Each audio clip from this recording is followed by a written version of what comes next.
తొందరపాటు మాట తిట్టు. ఎవరినైనా మన బంధువుల్ని మిత్రుల్ని నీలాపనిందలు వేసి తిట్టే ముందు బాగా ఆలోచించుకోవాలి. అలా అనవసరంగా నిందించిన వాళ్ళు రామాయణంలోనే బాధలు పడ్డారు మహానుభావులు, మామూలు వాళ్ళు కాదు.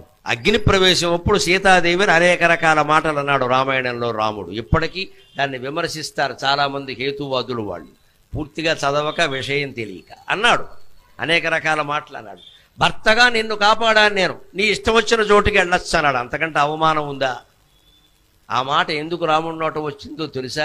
సీతాదేవి ఇంచుమించు అంత మాటనే లక్ష్మణుడిని అందమ్మ. గమనించండి, రామాయణం చదవకుండా మాట్లాడకండి.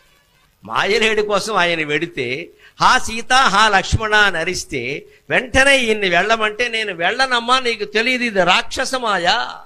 వాడు అనేక రకాల మాయలు చేసేవాడు మిమిక్రీ చేయలేడా? మిమిక్రీ చేసేవాళ్ళు బోళ్ళు మంది ఉన్నారు ఇక్కడ.